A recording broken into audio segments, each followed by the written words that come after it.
Hi, everybody, and welcome to the latest episode of the Endless Celts Podcast. Hope you're all well who's listening. I'm joined by Anthony and Ross. How are you both? Very tired, but ready to go for this game. I'm very tired. I had a big run today, so I'm very tired. Is a nice way of putting it. I'm fucked. Yeah. Spaghetti legs. Bit of a spaghetti legs there, Anthony. How's yourself, buddy? I'm all good, mate. Kind of thanks to Franco for filling in for me on Monday night. Still not 100% fit, but definitely wasn't going to miss this one. So yeah, it's good to be back on, and there's plenty to get through. So listen, Plenty is right, Anthony. But just to go to the comments already, Robert Davies in, Mark Nugent, Alex Mitchell, Shane Thomas, who's going to be a part of our Future Takeover next. He's in. Charles Smith, Mark's back in, and Alistair Jack. Great to have you along this early on in the show. Thanks very much. But we're going to start with the Super Six again. And there was games in midweek in the Premier League and stuff, so the table has updated. And on 53 points, Sean Ross is still leading the pack. He's taking it and he's running with it. He's getting ahead because he never stops like Celtic. Williams came in at second place with 49 points, and Francis has slipped to third and 47, so he's having a bit of a fall from grace. Alistair Jack makes up the fourth position, and I come in at fifth. I'm sneaking up the leaderboard. I'll take that and getting further and further up there. Like I'm going to be up there in the end. Don't worry about that. But I mean, I think the most appropriate place to start, Ross. I mean, Dingwall. To be honest, let's go there because midweek game, Ross County, notoriously difficult before in terms of a venue. Obviously, Ralston popped up with a 97-minute winner to basically send us on the way to the league title last season. We had to pull one out of the bag there just recently, 2 weeks ago, I think it was. Malky Mackay said in his press conference, it's notoriously a hard venue, but 9 changes it was made to the starting 11, and it made me look easy, didn't it? Well, aye, in a nutshell. I mean, that's us been twice there this season. And like you say, it's a notoriously hard ground to go to. You've alluded to the Ralston late goal. And I think if you look at that game, if you take that game and then the 2 games this season against them, I don't know, have Ross County improved? Have they weakened for last year? I'm not sure. But if you're looking at it from a Celtic perspective, they've absolutely improved, and they're improving all the time. I think it's evident. We're blowing teams off the park pretty much every game at the moment, domestically. And it was another sort of easy night at the office. You had the 1 wee scare, but it was a slight scare. You never ever felt that the victory was in danger at that point. They hadn't really threatened. They'd got their goal during a wee sort of 10-minute spell where Celtic had a lull. Allowed them back into it. It was a poor goal to lose, but again, they just stepped it up. And I mean, like you say, 9 changes, and you go to Ross County on a Wednesday night and beat them 4-1. Yeah, it's incredible. Everyone's rosy in the garden, like. What's the? I don't like them terms, rosy in the garden. Obviously, there could be a further hump down the road, but for now, I'll take it. I'll touch a bit of wood. No, I do get what you're saying, 100%. But I mean, I think Anthony, we've conceded 2 goals, and funny enough, by their centre back at Ross County, he scored them against, I think, Yakoviti or something. I mean, that's an incredible stat. The only team to score against us is Ross County in the league. And before we get into the changes, and as Ross rightly said, the squad there, what did you think of the game? Because it is, albeit it's obviously Ross County, you're expecting to hammer them and stuff, but Dingwall, you're going up there and you're getting home the early hours of the morning, unsettling for the new players, but they come in and handled it well. They absolutely did, and as Ross said, 9 changes, 1 for every goal scored the weekend before. We just took the game to them right for the start, and it was absolutely fantastic. The way that we always kind of look at football, when it comes to cup football, it's pretty much a case of it doesn't really matter what the performance is like or whatever. It's just all about having your name in the hat for the next round. But it's one of the many things that Ange has, ripped up the rule book with since he's came to Celtic, because we went out there. It certainly wasn't a reserve side by any means, and I think that we'll come to the depth of the squad later on, I'm sure. But that was what was so amazing to watch about it. Even though we made all these changes, even though we were at a ground, as Ross has alluded to, that historically we've always found a bit tricky. We went out there with a side that you wouldn't say was full of the first starters, and we blew them away, and we played them off the park. you can't really ask for any more than that. And I thought the boys who did come in, who haven't been featuring as much, did everything that they possibly could just to remind Ange that they're there, and they'll always be ready if needed to be called upon. And really good night at the office, and we can park that tournament now to the middle of October, where hopefully we'll get through Motherwell, and we would then progress on to what I call the Hampden phase of the tournament. But as starts going a League Cup in terms of defending the trophy, it's all good. Yeah, 100%, mate. And just to draw the viewers' attention here on with us so far, just a wee bit of silence at the moment, just to listen in the background. There's no beep. Told you I got it fixed, didn't it? The alarm's fixed. Fears demanded it. It's done. It's dusted, Ross. But just to rhyme off this starting 11, I mean, Craig White-Legend was in a completely new defence, 100%. We started with Siegrist, Ralston, Welsh, Jens, Burnaby, Moy, McGregor, Turnbull, Mieta, Yakimakis, and Leo Levada. And yes, I'm reading that. I'm just trying to remember all the changes. But just the squad depth, and the one player I do want to talk about before obviously get on the main guys, the goal scorers, and Cal McGregor, people like that, being Mr. Consistent again, is Aaron Moy. Now, I mean, I thought he played really well. And look at Anthony, the Aaron's up already. Let's go here. I thought he played really well. He's made me eat a wee bit of a humble pie there in terms of what he can produce. I still think level of opposition does tell, let's be honest. But he controlled the midfield. He was getting stuck in. He made some cracking tackles as well, sliding tackles. He was passing the ball well, linking the ball well. What did you think of his performance? Because there's been a lot of people I've seen on the Twitter sphere, as we call it. He seems to be on the Aaron Moy side of things at the minute. Aye, I mean, he's never going to, like I've said before, he's never going to be the most spectacular player in the team to watch. He's never going to do wonderful things, but he consistently does the simple things right. And I sort of knew that before he signed. That's why I was fairly happy that he was signing. I still don't know if he'll be like a first pick. Like you've said there, you look at the opposition. I think it's a bit unfair to say that it's only Ross County, because in terms of domestically, they've been up the higher end of the table, if you like. Aaron Moy, I said at the start of the season, I don't know if I said it in this, but definitely said it in the group chat, that he, for me, again, I don't know how many games he's got to play, I don't know if he's got a first choice, but for me, anytime he does play, I think he'll dictate the pace of the game almost every game he plays. Callum McGregor. Oh, God, no. That was a terrible slip of the tongue. That was bad. Like, that's in the blooper show.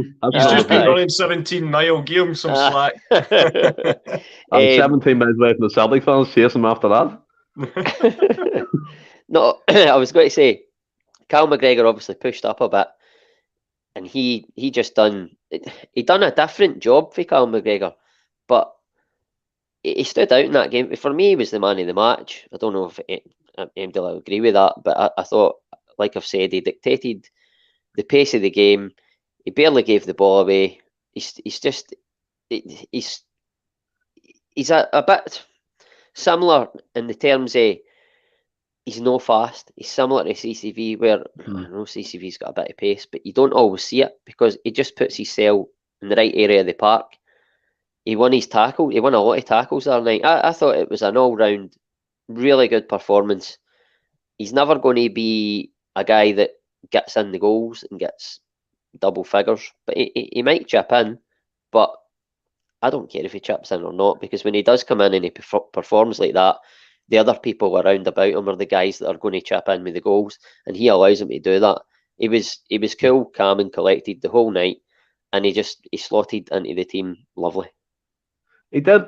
I think as well, Anthony, it's testament to what Postecoglou is trying to do with the team. He's making the perfect blend between youth and experience, and bringing in the older heads to kind of guide the younger players along, like Burnaby, like Welsh, all them types of guys who are coming up through the youth academy and joining from a different country as well, like Argentina. But I mean, Craig White-Legend here comes off for a brilliant point.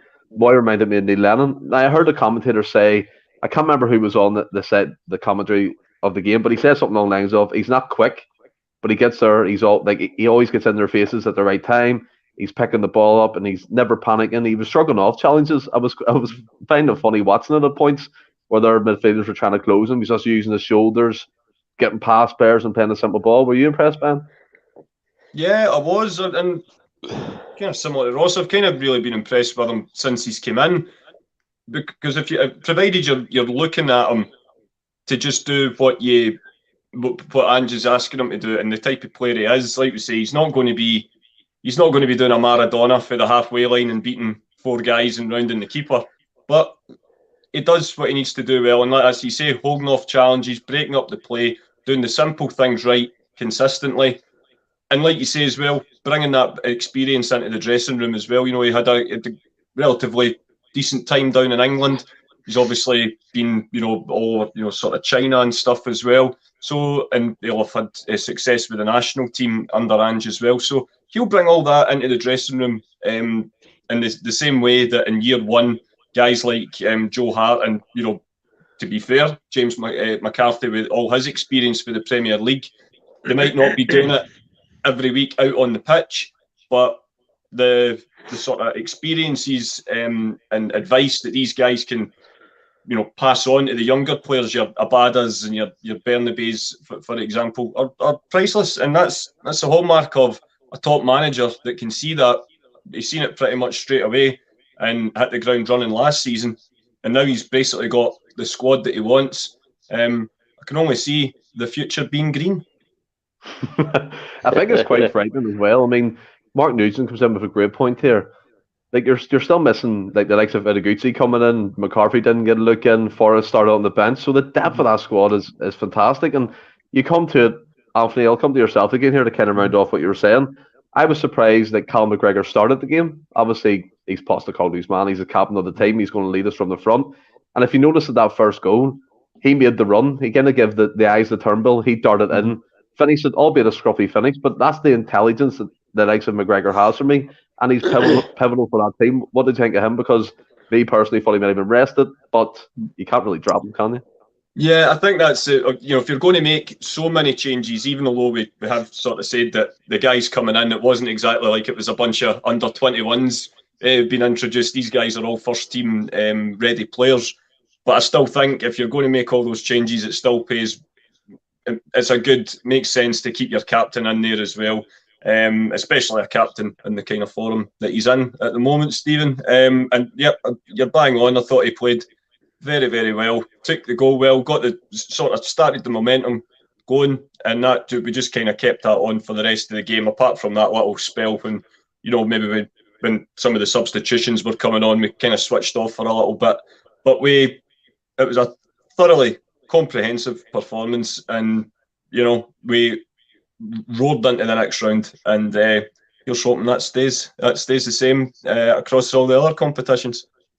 Yeah, I think as well, Cal McGregor, what he shows, Ross, I mean, the interviews you watch him in, he's always wanting to learn, a bit like Joe Hart. It's always learning process for these guys. They're not like set in their ways, they're not kind of ignorant to what Postecoglou's saying, they're embracing it. I think as well, even when Ronnie Dowling came in, Cal McGregor was one of the players who embraced that change, and he got his reward by Ronnie giving him his chance in the first team, albeit then I think he played as a winger, but now he's our deep line playmaker, which is just funny to see. But I mean, in terms of him, my personal opinion, he's the best midfielder in the country. And I heard, I was watching one of them build-up shows to the Glasgow Derby, and it was it was the open goal one with Kenny Miller and Paul Slane, and Kenny Miller was like about Cal McGregor talking, like John Lundstrom will want to prove he's the best midfielder in the country against McGregor. I'm going, fuck off. McGregor's the best midfielder in the country, hands down, no competition. He's just an unbelievable captain for Celtic, isn't he? Aye, he's excellent. And on John Lundstrom, by the way, I think he's an excellent player. He's a dirty bastard, and he gets away with it. But he's a good player, and certainly in Europe, he's a good asset for Rangers. But Cal McGregor, I have to say, this season, I don't think he's performed at the levels he did last season. But it's early, there's plenty of time. But it doesn't matter. He's in that team. His levels have dropped slightly, but they're still, like you say, levels that make him probably the best midfielder in Scotland. And he... Oh, Francis, yes, Marty, get stuck right into him. Come on. Aye, Monty's thrown me there. Aye, Cal McGregor, for me, as I say, but you're not dropping him because he leads that team. He leads that team brilliantly. That's what he's all about. You see, even his goal the other night, like you say, he's darted in early, allowed Turnbull to play the quick corner. That's what we're all about. Cal McGregor sort of led that, if you like. Like you say, it was a scrappy finish, but he darted in there and had the intelligence, the speedy mind to know that there was space to go into. Turnbull plays a good ball. We're up 1-0, and it's Cal McGregor that does it. He's a leader. I never have to say, and we've probably said it a million times, I never thought he could be the leader that he's turned out to be. But wow, he's absolutely tremendous. And I mean, to lead the way he does and have the qualities that he possesses, we've brought that through our youth system. Yep. Different class. He is. I think as well, like, as you rightly said there, when that whole discussion was happening about who would be leader, who would be captain, you're never really having, well, obviously you're thinking the obvious choice would be McGregor, but in the back of your mind, you're thinking he's not really focal. You don't see him pulling players around the pitch like we're used to with Bernie, but one thing he does do for me, he leads by example. He does his talking on the pitch, his qualities, his mindset. I mean, that goal against Ross County, it was a sticky spell for us. We were beating against them, or we weren't getting anywhere. The corner kick happened. He looked at Turnbull, made that dart and run. And it was albeit a scrappy finish, but again, it's the intelligence of play for me. And you need guys like that to show the other players how to do it. The likes of Burnaby coming in to get his first start as well. Thought he played well, by the way, but people were slating him on Twitter. I know he did a few misplaced passes, but give the guy a chance, like he's going to come right. But we'll move on to Giakoumakis, Anthony. Scored a goal, another good goal. Got injured and then battled through it after a few wee flips and falls, but he got up and got on with himself. I think his goal was fantastic. The way he took it, great play leading up to the goal. I think it was Burnaby played at the McGregor. He put in the Giakoumakis, a wee check and bang in the bottom left corner. Thought it was fantastic. Do you think we side tangent here? Do you think he's made his case for the Derby game to start? Yeah, I mean, like you say, took his goal absolutely brilliantly and always puts himself about. I think he's a terrific player. I really do. I think he's more than stated his case for starting all season long, really. Anytime he's came, I think every time he's been off the bench, he's scored, hasn't he? So he's let the gaffer know since from the beginning of the season that he's there and he can be relied upon. And I do actually think that the 3-0 game back in February, although he didn't get on the score sheet, and Hatate obviously got the 2 and you got all the plaudits that night, Giakoumakis was actually my man of the match that night. He done everything bar scored. He held the ball up. He bullied the Rangers defence. Little layoffs for the likes of Abada to come onto. He had an absolutely terrific game that night. So I've got no doubt that were it to start, that he would do the business tomorrow. I have to say though, just the fact it's at home and in the forum that Kyogo's in, I really can't see Kyogo being on the bench tomorrow. But listen, nothing would surprise me with this ridiculously good manager of theirs. And whatever he decides, I'm fully behind. See, you made a great point, right, in terms of the 3-0 game when we absolutely smashed them in the first half. And I think it's right to say, Ross, he bullied Goldson and was it Hollander playing with him? I can't quite remember, but he bullied their centre halves and he made it look easy. He held the ball in, he brought players into play. And one thing I've noticed, throughout this season, even his link-up play is getting better. He's taking the ball in, he's spraying balls about. Even the midfielder he is dropping in, so he's definitely learning to come back and link play and get into the box like he's used to, obviously, and then one-touch finishes. But I think as well, it's interesting. I see a lot of debate about it, like for Giakoumakis for the physical side of things, Kyogo to come in, obviously finish it off with his speed and his movement and awareness. What do you think where it's going to go? I think this is correct, by the way. Phil McGinley. Spot on. 100% agree with that. 100% agree with that. You need to be at your absolute best in every Rangers Celtic game. You need to bring it. Doesn't matter if Rangers are shite or Rangers are good. It's Celtic and Rangers. You need to bring it. Sometimes you don't, and that's when you come in and start. Interesting. Right, well, I mean, I agree with Jed, but then at the same time, you look at what Kyogo's done. He's started every game. He's done the business. I think he's been the first goal scorer in the last 4 games he started. He can't do any more. He's absolutely a phenomenal player. We're blessed to have the two. Going back to what you said in terms of the 3-0 game, that was the last time we properly played Rangers completely off the park. For me, just because he occupied Goldson all night that night, and if they play, see, I was going to say if they play Sahans alongside Goldson and we play Giakoumakis, he'll absolutely bully them. But if we play Sands, if they play Sands and Goldson and we play Kyogo, he will absolutely run them ragged. There's no right and wrong. Like before the game, for me, there's no right or wrong choice because each bring different attributes, different things to the team.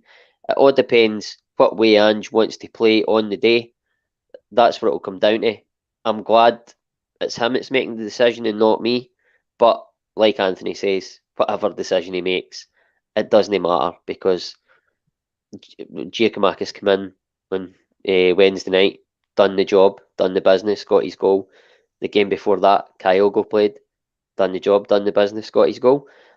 It doesn't matter who we play, they're going to do their job. Every single player in the team is going to do their job. Aaron Moy came in, out, I was going to say out the cold, no so much out the cold because he had a lot of substitution appearances, but he done the business. Mm-hmm. James Forrest came on, out the cold, got his goal. Everybody, it doesn't matter. Like James Forrest is hardly going to play. He knows that. Ange Postecoglou alluded to it during the week in an interview, but he's still coming on and trying his absolute best for the team because once again it goes back to it. It's the collective.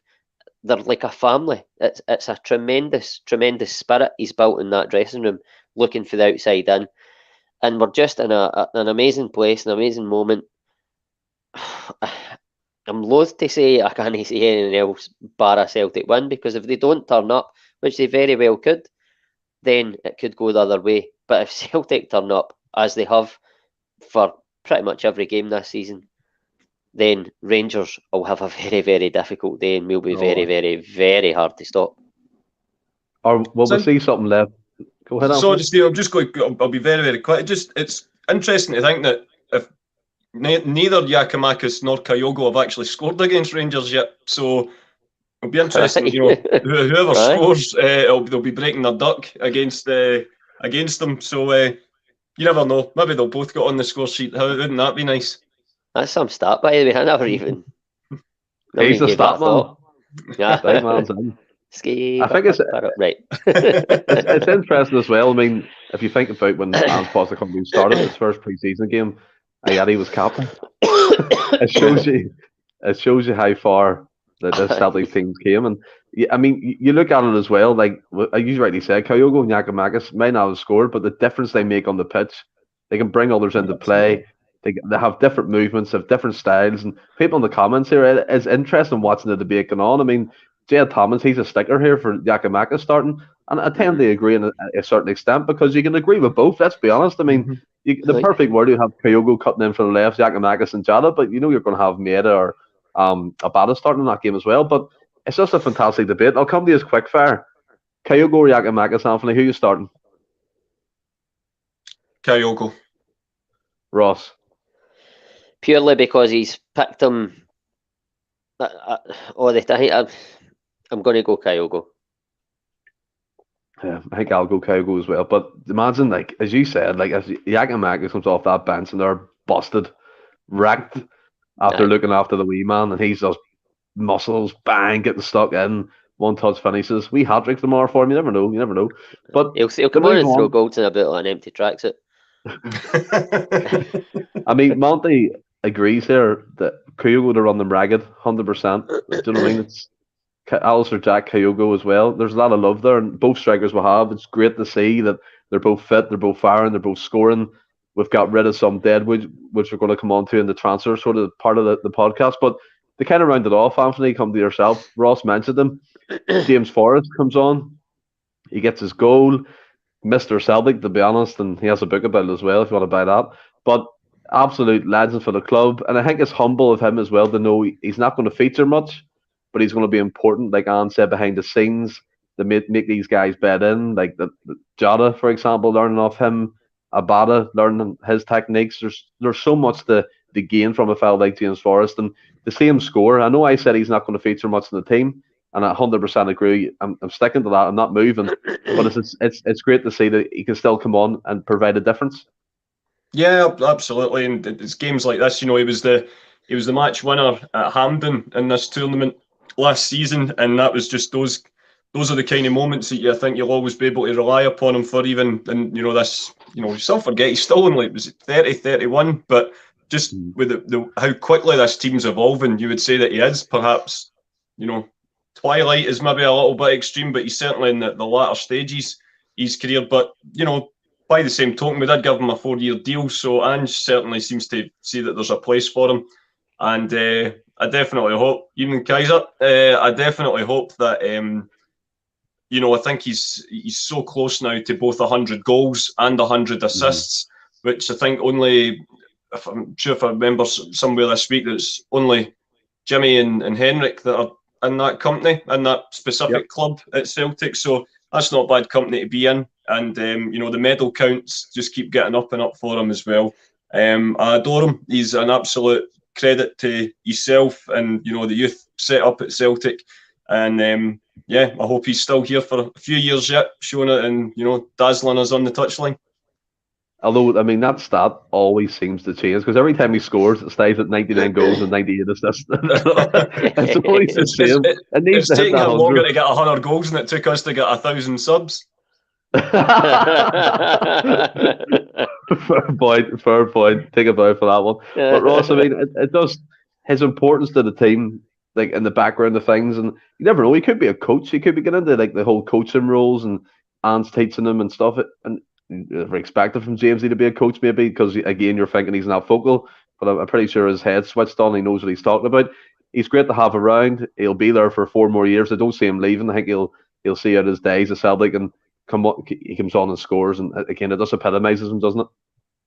Aye. I'm going to say he's happy being a bit part player, but I think he realises the guys, the young guys. Aye. I think there's an acceptance there now. He realises the options that Ange has. I think Ange will have absolutely had a conversation with him that has quite clearly went well. James Forrest will know his role in that squad. And I think, as you say, he's happy. He's going to see out his final days at Celtic, and he'll come in like he did the other night and contribute and take the pressure, ease the pressure off the guys that are doing it week in, week out. And in terms of like being there as an experienced voice in the dressing room, it's a perfect situation for the club, for us as fans, and the players and the team and the staff. I think he's a great asset still to have at the club, and he's an absolute legend, a total legend. I think Alistair Jack here, well, I kind of alluded to what you were saying, Anthony, in terms of stats as well. He scored in 13 full seasons at Celtic Football Club. That's absolutely incredible. And can I just say, as well, the people who are watching on, we're half an hour in. I just want to say cheers. It's Derby weekend. And again, we're sitting over 57 live, which is fantastic. And I could just thank everyone who's watching along and the support. And just to point to the membership option as well, 99p a month. You get the emojis. It's a bit of a laugh. John's created it. It's great fun.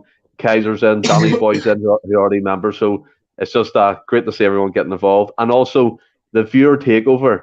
If you haven't seen it, Kaiser, who's in the comments, was on with us last week. And it was fantastic. The fella had different backgrounds. He was talking from a toilet. It was a great crack. It was fun. If you're interested in that, let us know on our social media channels, whether it's us individually or the podcast group. You find us on Twitter, Instagram, wherever, Facebook as well. So get involved with that. It's great fun. And Jed Thomas is going to be on next as well. But before we move on, Monty wants to know, what am I wearing tonight? I'm just wearing a wee t-shirt, Monty. I don't need to be sitting here in all the gear, big man. Leave me alone. He's keeping his Celtic top all fresh for tomorrow. Yeah. So you do look like you're getting ready to go for, you've just been sitting by the pool all day. That's one of the by the pool numbers. I do have a wee hat on at the front. Oh no, and then I think this is John on our podcast channel. He stole Anthony's old curtains. That's very true. Oh, But I mean, there's plenty of fabric there, son. There you go. But in terms of obviously the squad depth, Ross, and we'll kind of finish off with Maeda here. There's a lot of chat about is he going to start, and it kind of stats Abada comes on for that game against Dundee United, albeit they're absolutely wolf at the minute. But funny enough, won a game when Jack Ross was sacked, which is just incredible in the cup there. But in terms of that debate, I mean, Abada got a hat trick, made his class for his pressing, his closing down, also got his goal against Ross County. It's a hard one to kind of, do you know what I mean, kind of figure out for me especially, because you take both, but who would you have if it was one? Again, both have got. If Abada turns up like he wasn't as good on Wednesday night as he was at Tannadice, but if he turns up like he was at Tannadice, then you have him in the team. But he's more direct. He can take a guy on. He'll get you a goal. He goes in at that back post all the time. I was calling him Patrick Swayze on Sunday. Came in at the back post, ghosting in that much, but he can do that. He can bring that to the team, and certainly he's. Oh, that's my mate Stevie. Evening, Stevie. Cheers, Stevie. He can get you a goal and stuff, but then you look at Maeda and you're like, his work rate is unbelievable. And if Rangers play, going back to Abada, if Rangers play Barisic, I think Abada can expose him. But then you look at Maeda again, his work rate, and he can stop the threat, James Tavernier. And however you want to say, he is a threat. He's a very good player.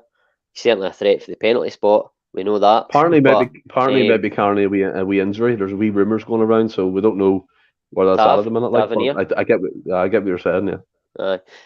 For me, John is obviously argued for Abada. Again, it's like the GG and Kyogo one. For me, again, both players are going to bring great attributes to the team, and whatever one Ange decides to go with, I'll be happy with. Personally, myself, for that game, I would probably just lean towards Maeda, purely for his work rate. I think Ange prefers him, and I think that Abada could be more dangerous coming on later in the game with a tired defence running at them, rather than bringing Maeda on to press and stuff when he wouldn't need to press as much as what he would earlier in the game when the Rangers team are less tired. That's the only reason I would probably lean towards him. Yeah. Again, it comes back to the squad depth, and Paul McFarlane. Maeda will play to deal with having there and the tracking back defensively. Again, Paul, great to have you on, by the way, and listening. 100%. I agree with what you're saying. It comes back to it. Anthony, you look at the squad depth, and there was a point last year in the season where we started with Montgomery on the left, Juranovic on the right, and Abada for the middle. And now you're debating whether you're going to be dropping Maeda for Abada or vice versa, Kyogo for Yakimakis, Jada for Haksabanovic, for example, who came on and had a very good cameo, by the way. Thought he was quite exciting when he came onto the pitch. But you're looking at it, Maeda's great for the pressing, probably because Rangers would know like to play from the back, so it could be vital on that front in terms of keeping the constant pressure on them, their goalkeeper, and their back two. If it's Goldson and Sands, even better, because Sands for me is a bit suspect. But where would you go for it in terms of the whole Abada Maeda? Yeah, I mean, don't be wrong. Abada has more than staked a claim for his place. He was absolutely magnificent the last two games, Tannadice especially. As Ross says, I mean, that pass for the goal was absolutely exquisite. It really was. But it's just the nature of this Ange created side that there's certain fixtures for me that require certain types of individual players. And for the reasons outlined by you guys, that would be why Maeda will get my vote on the left-hand side, because it's all about negating one of Rangers' biggest threats, like we say, no matter what we think of him, and but the press always seem to forget to print the last three initials of his name. But Tavernier Pen is absolutely a real threat for Rangers, and having someone like Maeda that'll press him and try as best as he can to keep him as far back from advancing as he possibly can. I think that could be a real asset going into the game tomorrow. So it's very harsh, but that's just life at this club right now. And like you say, Abada could be very much, or Haksabanovic, who I agree looked fantastic when he came on Wednesday. They could be the threats for later on in the game. But I have to say, I would be quite surprised if Maeda didn't start tomorrow. I think as well, Phil McGinley came in previously there. I don't know if you've seen the comment, but he said Rangers played Ryan Jack as centre back in the previous game. He's wondering if it's to get him up to speed for that. That would be really interesting. Really interesting if that happened. And Jed Thomas comes in. The fans have a massive part to play tomorrow. Let's make it intimidating from the start to finish. 100% agree. 100%. And John wants Haksabanovic to start after seeing the cameo of him for John's a winger slut.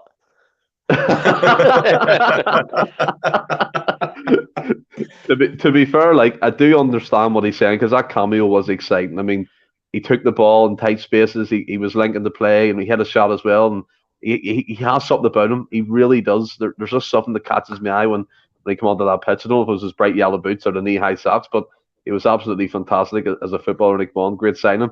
And we'll kind of tail off into Anthony's favourite subject, because he's buzzing to talk about it tonight, and that's the transfer activity at Celtic Football Club. They kind of round it up. We've left it behind. We know what the squad's going to be. We're settled. We're moving on. We're going forward. We never stop. I'll just go through their rivals at the moment. Jada, of course, come in permanently. Carter Vickers come in permanently as well from their loans last season. Burnaby, Haksabanovic, Dyson Maeda, Oliver Abildgaard. I'm hopefully getting that right. A late deadline day signing from Ruben Kazan, who's becoming our feeder club at the minute. I mean, we've signed a hell of a lot from them. Aaron Moy, Siegrist, Jantz, and then you look at the departures, which it gets interesting. Liam Scales is left on loan. Sorrow's away, Urgiddy's back out, Montgomery's away, Connor Hazard, Luke Shaw, John Kenny, Julian's gone, Beaton, Ayeti, Bolingoli. All these deadwood players have left the club, Anthony, and Postecoglou dumbly said business was done. He kept looking, he was active, and he kept his word. Celtic signed a player on deadline day who looks an absolute baller, by the way, from the YouTube clips, but he looks strong, he looks athletic, he can stop the play, and maybe, just maybe, he's the final piece to the jigsaw for us. Overall, what do you think of the window? The window from start to finish was absolutely tremendous, Stephen. Now, it doesn't seem that long ago where our rivals were trying to suggest that we hadn't really strengthened because all we'd done was have big outlays on players that were already there. How they should be eating their words now when you look at some of the players that have came in. I think, again, going back to the old rule book, we always say that you want a minimum of 2 players for every position. You're looking at some of especially the wide areas now at Celtic. You're looking at 3 and 4. There's so many options that can sort of alternate into different areas, and you still don't have that drop off in quality. For me, the biggest sort of strength that this team's got now is the collective. It's the entire unit itself, which differs slightly from possibly, I would say that Martin O'Neill's, you look at Martin O'Neill's Celtic side, and its biggest asset was the starting 11. The guys that he stalwarts that he trusted week in, week out, and they were fantastic players. It was easy to see why he was their trusted 11, because they more or less always delivered. But, if there was an injury to, say, Stilian Petrov, he would be replaced by, a David Fernandez type player. So there was, if that starting 11 wasn't there was an immediate drop-off in quality. If Didier Agathe wasn't available, we replaced him with, Jamie Smith for the youth system. Even, as much as I rated Sean Maloney, and he certainly came to the fore under Gordon Strachan, But when, if Henrik, to be fair, any team in the world would miss a player like Henrik. But if one of the top 3 strikers went out, it would be, replaced with Maloney, who was still coming through. So there was that drop off again. You can't say that about this Celtic season. You're struggling to see, in inverted commas, a weak link. It's the most frighteningly assembled Celtic squad I think I can ever remember. I can't remember a team that it doesn't matter if 1 or 2 fall out, there's the equal replacements there to come in. And I have to say, I appreciate I'm always one of the big kind of outspoken ones sometimes with, a hierarchy, but everyone deserves absolute credit for backing the manager to the tilt in this window. They've absolutely pushed the boat out. They've backed Ange. But I think, to be fair, they've obviously backed him on the basis of he's already got them the Champions League money. And he's delivered with his year 1 signings. He's already shown that he's got an eye for a player. So there's trust there. And, I think I said it pretty much from the beginning when we started this podcast. The problem is if you have a happy board and if you have those two have a good relationship, more often than not, you end up having a winning product on the park, which keeps the fans happy. It's when you have that discontent between the first two that generally everything kind of falls out of sync. But when you look at these guys that have came in, it's really frightening just how we've got depth and of the likes of which I've not seen before. We're more than capable of fighting on 4 fronts. And you do make the great point as well, Stephen, about the guys that have went out. Obviously, Julian, the minute Jens came in, his days were numbered. Ayeti, we've seen for a while that he's not going to be, he wasn't going to be part of Angie's plans. And, again, off he went. And I would say the striking position is probably the only area we haven't strengthened in. But as I sort of said last week or the week before when I was on, I think maybe Ange has looked at it and maybe sees Maeda as that sort of de facto third option up front, because he's done it before at the likes of Livingston and it's been very effective.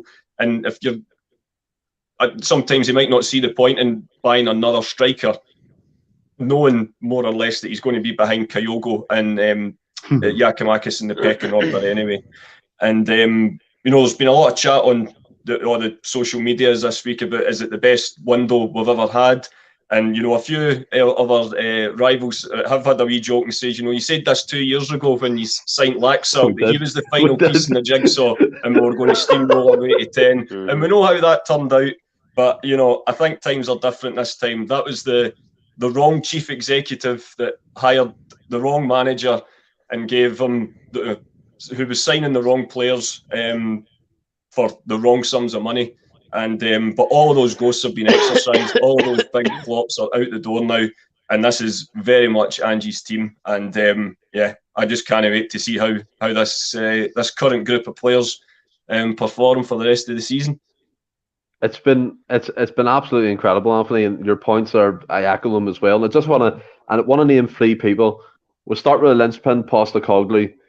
We'll start with the new head of recruitment, Mark Lawwell, who actually knows what he's looking for and what Postecoglou wants, which is vital. And then Michael Nicholson. Yes, we've all had a piss and a moan about their links, and that will continue to happen. And I fully support it, by the way. If the board are doing shit, we call it out. We always do, because we've been left in contempt so many times. But since they've come in, as a collective free, Ross, they've delivered on what they've said. They've got rid of the deadwood. They've brought in quality. The centre halves, for example, Jens came from the French league, from Lorient. You know what I mean? We've got Burnaby, who was nearly the Argentinian, getting into the Argentine national team, coming from Lanús, over from Argentina. You've got Yada coming in permanent. You've got Fickers coming in permanent. You've got Seekers, Tellings and Hart. It's just an incredible place to be at the moment for us, because for years and years, Anthony nailed it. We were signing players for the sake of it. We were signing names to sell shirts.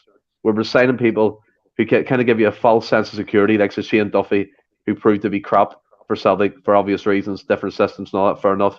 Then you go all the way back to the likes of Freddie Ljungberg again to sell shirts and merchandise. Crap, with the odd sprinkle of quality when John Park was there, when he was the assistant in terms of the head of recruitment. But now we're settled. Postecoglou has a remit. He's got the players. He's went fishing for them. They've come into Celtic Football Club. and again a point to the game. Ayeti out the door, Julian's out the door, big wages have gone. And that's testament to him because he stuck to his word and we're going to find these guys a club, whether it takes the first day to the last, and he done it. Aye, I mean, I don't know what your question is, but I'll sort of elaborate. It's a conversation. It's flowing. Oh, it's flowing. Right. Sorry, kid. No, I mean, in terms of the three guys you've mentioned, Nicholson, Loyal, and Postecoglou, they've worked amazing as a team, certainly in this window.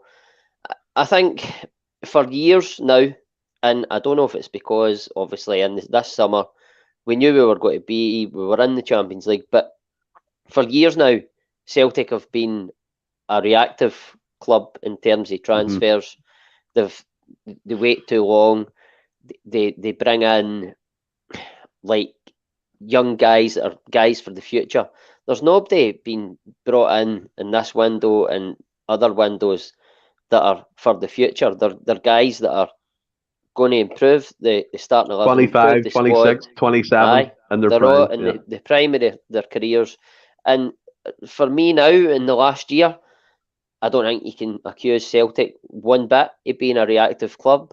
I think they've been more than proactive, and they will be proactive for as long as Ange Postecoglou is here.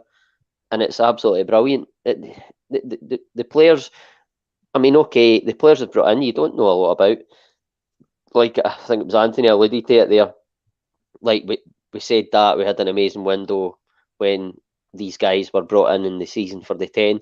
It looked on the face of it, but when they guys came in, and we were saying that, I don't think at the time Celtic were playing anywhere near as good as what we are now. And I think that last season, towards the end, and then getting into this season, we've just carried on. We've been absolutely brilliant, like tremendous to watch, and we've added to what we already had. And if you go with what Ange's brought in so far, then you can only think that the guys that he's bringing in, and on the little bits of evidence that we've seen of them, that they're going to be great players as well. And it's just been an absolutely brilliant window. And it was just sealed last night. I think we said, like, we need a central defensive midfielder. Ange kept his cards close to his chest, said that he probably didn't want that type of player. He's brought it in. That's what he's brought in. So he's addressed that. He's addressed pretty much every position that us on this podcast and the fan base have. Incredible. Aye, it's mentally. He's addressed the positions that us on the podcast and the Celtic fan base have wanted addressed. And Anthony alluded there about not bringing in another striker because he felt Maeda could do that job. Fully agree with that. But it's been reported that Haksabanovic can be deployed as that sort of central role as well. So that gives you another option. And Ange has been saying for weeks that if we can get business done, we'll do it. But if they can play a number or a couple of positions, then that's what we want.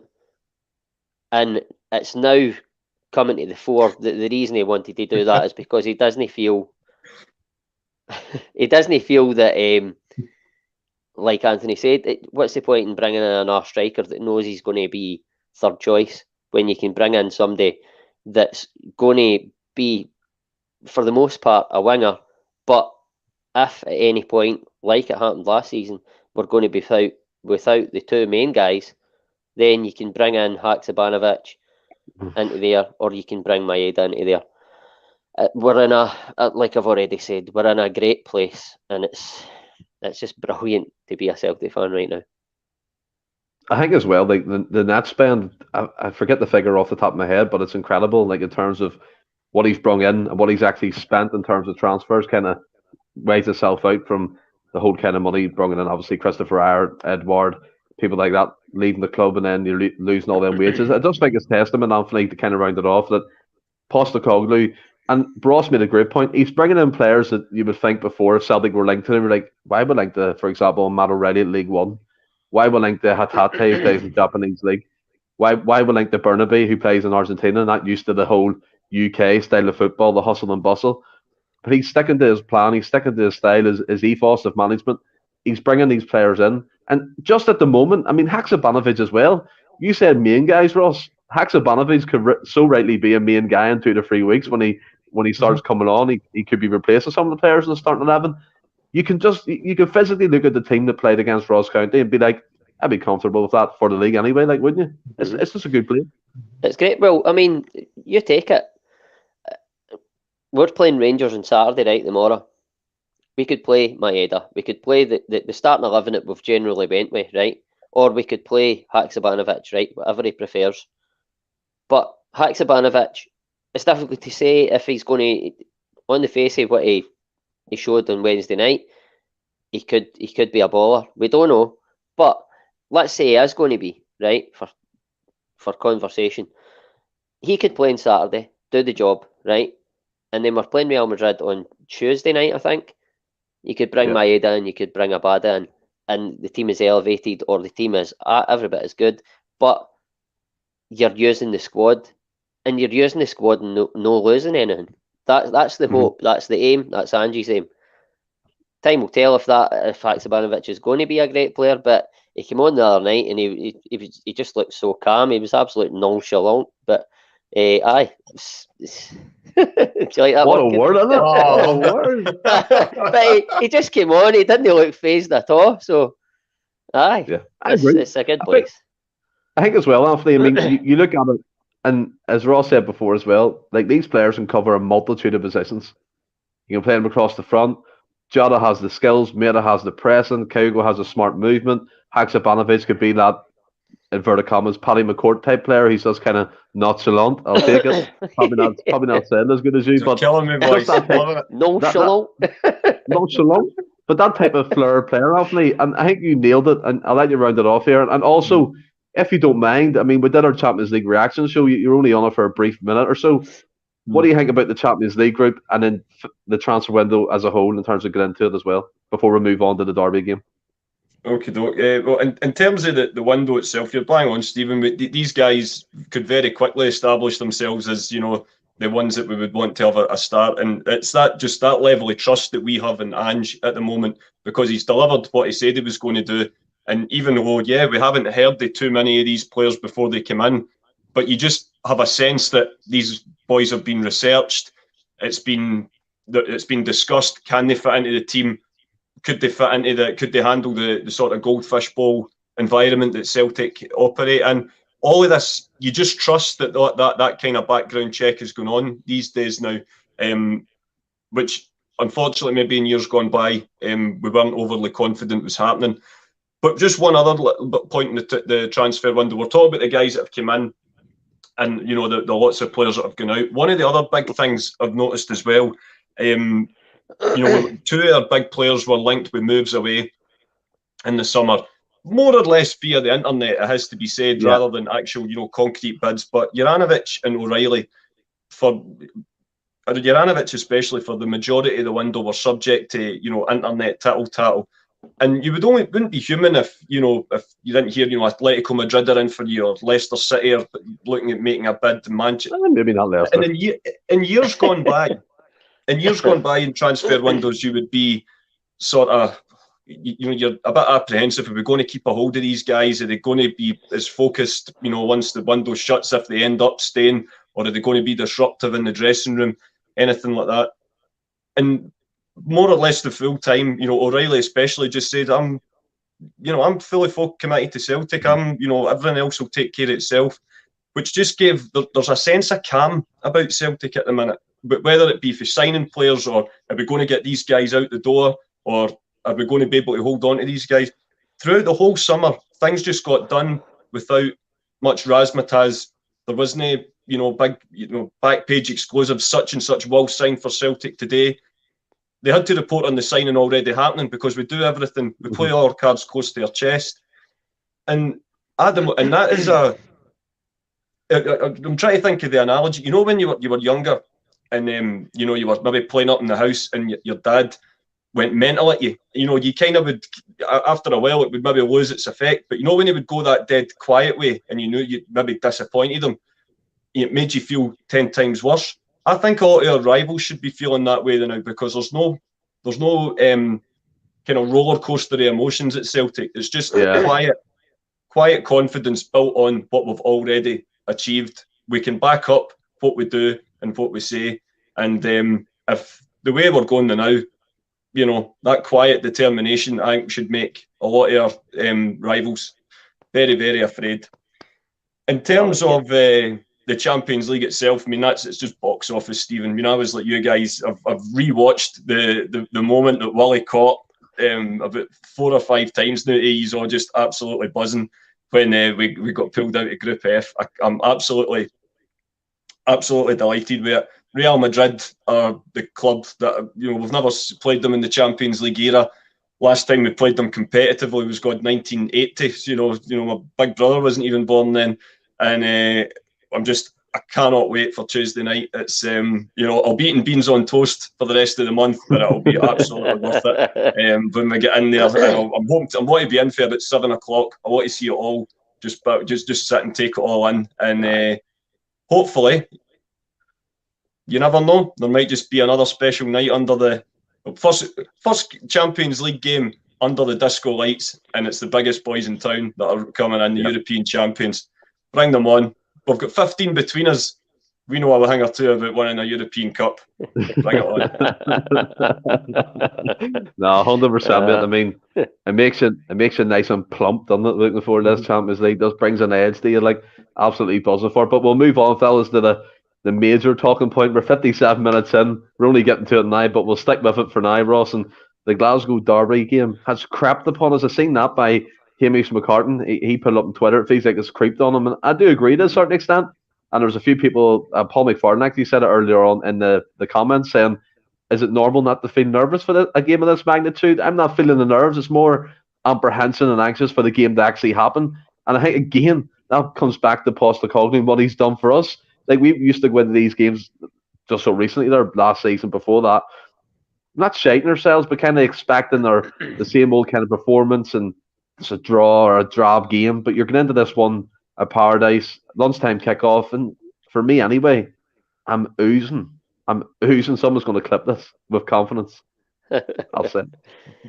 Listen, I'm excited, but like you say, Ange, he just brings a sense of calm to everything, and he's done it. I think, like, was it Paul Diet? He said, saying it Paul crept McFarlane. up. Paul McFarlane.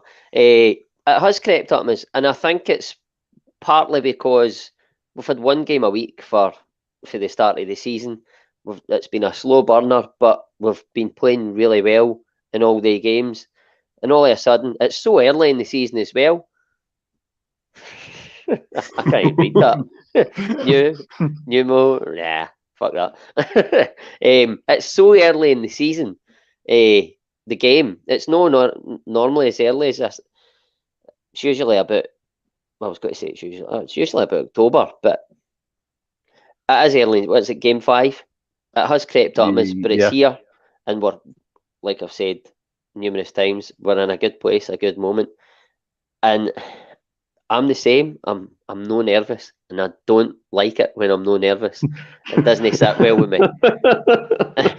Don't get me wrong. I think probably by tomorrow morning I'll be like 3 shites in between my one roll and sausage. I'll be nervous then. But sorry for the vulgarity there. That's what I said. But aye, listen, the nerves will creep up, but right now I'm no nervous, and I don't like that. And I'm no nervous because of Ange. As I say, the sense of calm he brings. I'm no nervous because of the way the team are playing. But again, I've said that no matter what, this is going to be a difficult game. Rangers have took some fairly decent scalps in Europe. They've had a bit of luck along the way. You need that. But they've just beat PSV Eindhoven over 2 legs. They won away again, albeit they got a bit of luck. The defender made a mess of it. But they won the game. They kept a clean sheet. It's going to be difficult. But Celtic, to me, going forward, will cause Rangers a hell of a lot more problems than PSV did. I'm just using that as a sort of gauge, because everybody else they've played, they've pretty much beaten, obviously, apart from Hibs. It's a great opportunity to go 5 points clear tomorrow. The last time Celtic had an opportunity to pull away for Rangers, they beat them 3-0 at Parkhead under the lights. It's early in the season. Ange has said in his presser the day that he was asked, as a great incentive, he said, no really, because it's so early in the season, or something along the lines. He played it down, but you know that he's given the speech before the game. This is an opportunity to put breathing space between us. For me, the way this team are playing, how close in that they are, Celtic take this opportunity all day long for me, and that's why I'm so confident. I don't like it.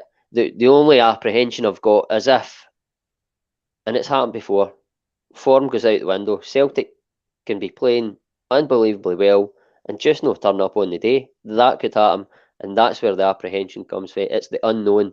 But if you go with the way the two teams are playing right now, Celtic at home, that if we turn up, Ange says just say it, Ross. He says it, but Ange says it in every pre-match.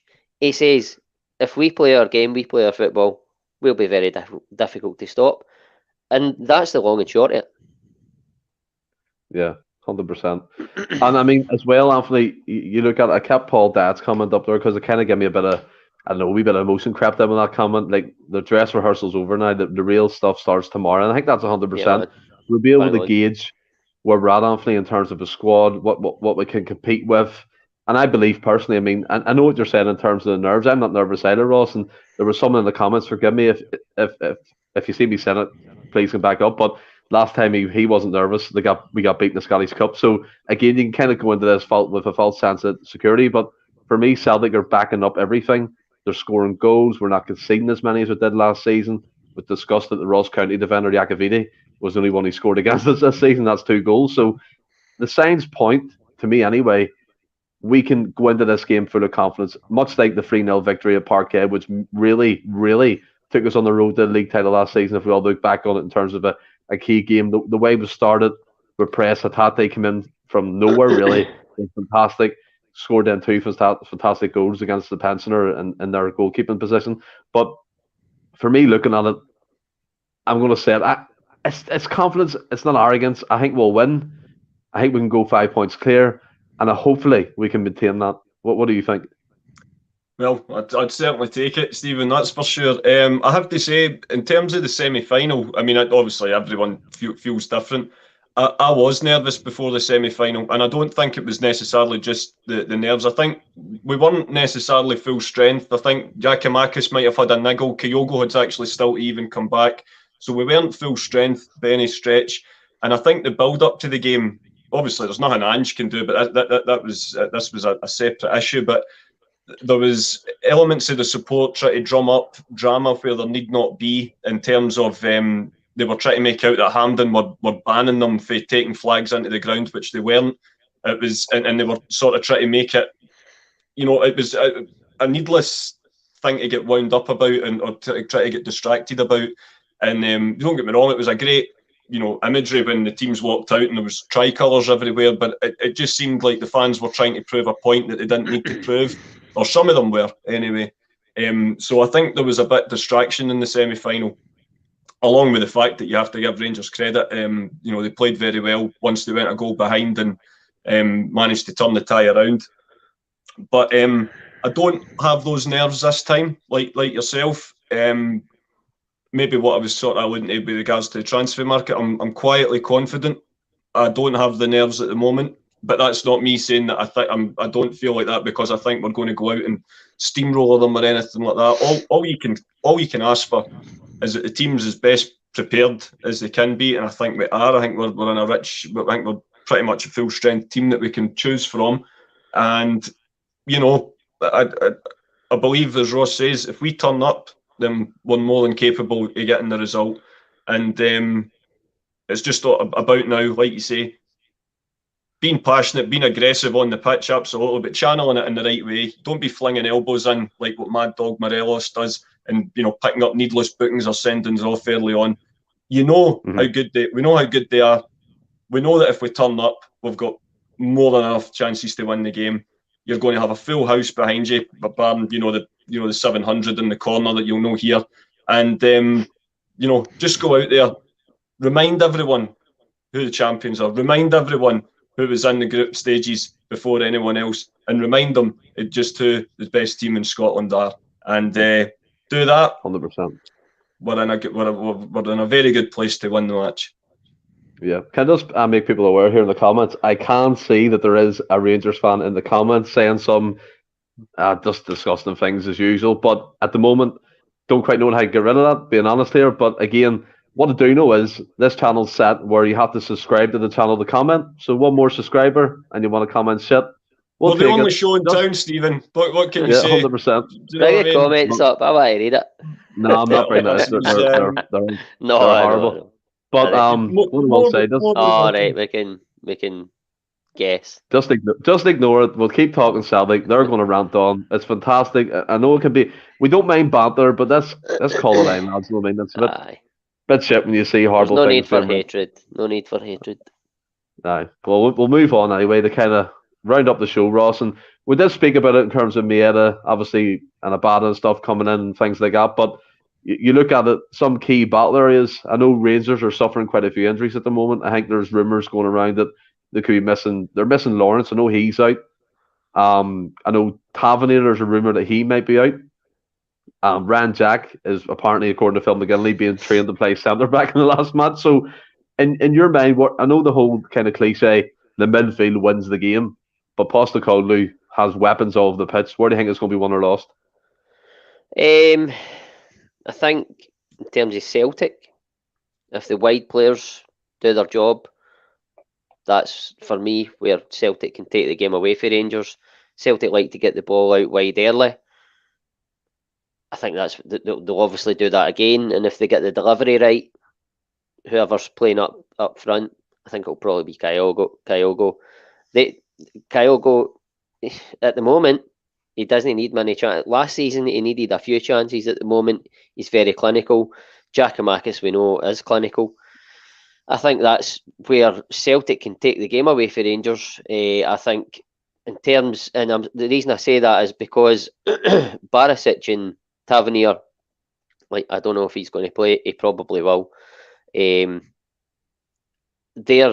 very good going forward.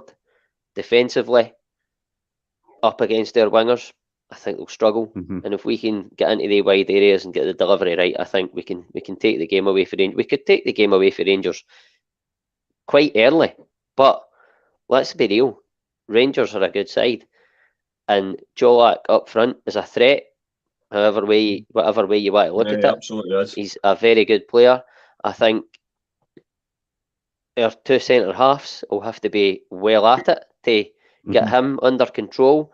For me, we'll probably come to the teams, but CCV is obviously going to be a starter for me. I think you have to play Jens alongside him for no other reason than the fact that Starfelt, when he's in a bit of a battle, and I know Cholak probably hasn't got the physicality of Stephen Fletcher, but when he's in a battle, he tends to get a bit rash. He gives a lot of free kicks away in dangerous areas. You don't want to do that against Rangers because the delivery they've got on either side, for Barisic and Tavernier, is one of their main weapons. I think the calmness and coolness of Jens. You said Jens is going to start? I think he should start. Purely because of that. Because Starfelt gives away too many free kicks, and that's Rangers' biggest asset, is delivery into the box for dead balls. Not their biggest asset. They've got other assets, but it's one of their biggest assets. For me, it has to be Jens, just for the calmness, and he takes away that rashness.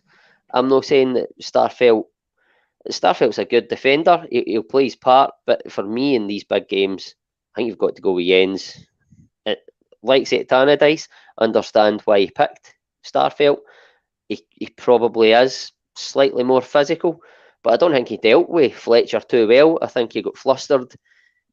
Fair point. He gave away a lot of free kicks. He made that mistake where he passed it to the Dundee United player. I think Jens brings the ball out probably even better than CCV. So for me, again, in terms of going forward, the wide areas is where we can take the game away for Rangers. But our central defensive pairing for me has to be Jens and CCV for the reasons I've just stated. It's a good point. I mean, I have seen debate, Anthony, about that. When you look at Jens, he's come in, he's got his goals from the set pieces. Starfelt has started scoring since he's come in as well. So that kind of argument weighs itself out. He's big, he's tall, he's fast, he looks strong as well. You do make a great point. I thought Starfelt did kind of be drawn in a wee bit with Fletcher. His experience kind of showed a wee bit, and he was being a bit rash. He was tackling when he didn't need to, and there was free kicks, and could have been a lot worse in terms of our kind of record from set pieces in the past, Anthony. But when you look at it, for me anyway, I think Ross nails it. Our wingers are our biggest asset, whether it's Jada taking the piss out of their right back or left back, Maeda closing them down, tearing them out, Abada coming on, leaving Barisic on his arse again, and then McGregor calling him a shite bag. That was absolutely fantastic. But the game has all the ingredients to be a tasty game. I can see them both going at it. We know that's going to happen. There's no one team going to sit back. They're going to press us. We're going to need to get used to that again because teams have been sitting off. So I'm quite interested to see how Celtic cope with that, because against Ross County, the ball was being kicked long by Segrist on a fair amount of occasions, which we're not really used to seeing. So maybe they're just thinking about maybe changing the play up if it gets too kind of in their faces at our own box. But what do you think in terms of game plan, how it's going to go, or battles of yourself that you fought out? Yeah, I mean, Ross hit the nail on the head. You know, our width and our speed of play is always, you know, traditionally it's always been our asset going forward at Celtic, and yeah, we just have to make sure that we don't allow their better players to get involved in the game. And as I say, Ross is absolutely bang on. Rangers do have plenty of assets. You know, most of them are frozen. But, you know, I definitely do think that I think if we turn up... Nice. Let's just say, I think if we turn up fully focused, I think we're in for a good afternoon. Yeah, 100%. And we'll kind of bring it over to the end of the podcast, Anthony. Line up and score predictions. Rightio. So I think it'll be, you know, very much in terms of the defence, you know, obviously a whole new defence on Wednesday night, but I think it'll be a return to a lot more familiarity. So I think with Joe Hart in goals, I think Juranovic will be back on the right, Gregory on the left, CCV, and I'm with Ross. I would start Jens. I think he just looks more comfortable on the ball, and you don't want to be giving away silly fouls in this Rangers team. I think Jens and CCV just look a lot more comfortable on the ball. A midfield three, sort of again, I was very boring and didn't mix it up at all. Went for Kalmak, obviously, Hatate and O'Reilly, a midfield three, and then purely for the reasons that we've outlined in the show preceding, Stephen, I've went for Maeda on the left and Jota on the right, and Kyle will go through the middle. So it's, even although we've got so many options, it's a team that's pretty settled, but it could be 11 different players for all we know, knowing Ange, but I think that team's got enough about them to win the match tomorrow. And your score prediction? Going to go a lovely hassle-free 2-0 Celtic. Yeah, I like that. A wee hassle, Franny Carty one there, like him in the Super Six. He's getting caught by he stepped in for me on Monday night, so I'm going to go with his favourite scoreline just to kind of, that's why he's saying cheers. 100%. Paul McFarlane comes in here. That comment deserves the podcast award. And to anyone who doesn't know, we're up for the best new creator content. So if you can click on the link we have on our socials to vote for us, you go to the section where it says new creator content, put our name in it. It's just a wee box. Just type in the cells, submit the vote, agree to the terms and conditions. Totally free. Helps the podcast grow, and we greatly appreciate it. And then Brown Warrior, I think is interesting here, Ross. Ralston and Taylor. I can see where he's coming from, but I'll get to my team. Where do you stand on that one? For me, I like Ralston. Ralston up against Ryan Kent frightens the absolute living daylights out of me. So, no for me. It's all about opinions. I respect his opinion, but I mean, Ralston came on, and I know he came on. It was difficult to go up to the the pace of the game, but he came on in that semi-final and he was all over the place. For me, you can't. For me, he can't start tomorrow. But my team would be Joe Hart, Anthony Ralston, Carl Starfelt. No, it would be Joe Hart, Juranovic, Jens, CCV, Gregory Taylor, midfield 3, Cal McGregor, Hatate, O'Reilly, Maeda on the left, Jota on the right, Kyle go through the middle. Let's do this, Celts. Score prediction? I'm going to go 3-1 Celtic. 3-1 Celtic. I'll go Joe Hart, Nats, Juranovic, CCV, Jens, because I do agree with what you're saying. To be honest, I think he looks a cracking player at the moment, and keep that going. Taylor to come in only because Burnaby's still grown into that kind of structure and development on the hands. I do think he's going to challenge him more and more as the season progresses. I'll say Calmac sitting. I'll go Hatate O'Reilly. They pick themselves. They're absolutely fantastic together. And then I'll go. This is where it gets interesting because what my body's telling me Abada, but my heart's telling me Yada on the right. I'll go with Yada. I'll go with Kyogo, and I'll go with Maeda. And then obviously big chaos, Sakamakis, as Russell Bhoys calls him, to come on and get a few goals when they run ragged. And then you got the likes of Haksabanovic to come off the bench, Abada to come off the bench. Whoever you want. Take your pick, really. It's a great squad. Is that all three has picked the same team? I think we have there, haven't we? I think we have. That's a record. Must be the first time that's happened. I can absolutely assure you we're going to get it wrong now. Oh, 100%. Probably play James Forrest at centre half. My score prediction, I'm going to go 3-1 Celtic. I can see it happening, something like that. A scoring game, both teams have scored, but Celtic come out with the victory. And before we round it off here, Ross, you brought this in, and I think it's fantastic. Agree to disagree. You brought it in, and you it was Anthony's original idea. Anthony's initial idea. You brought it in, you brought it to fruition, and it was fantastic. And I'm going to throw one to you, right? Now, I was listening to the Open Goal podcast, and they were talking about the first old. Whoa, how do we trip up there myself? First, McGregor moment. Glasgow Derby game. Sorry, everybody. They talked about if it's the most important, the most crucial, and Kenny Miller, to be fair to him, said it is. So I'm going to throw one out there. Winning this, is it a... Oh, hold on. So actually, I'll reword it. Is this the most important Glasgow Derby game of the season?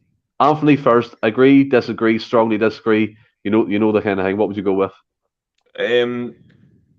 I'll say strongly is maybe a bit strong. I'd say I disagree. Of course, you want to win everyone. Of course you do.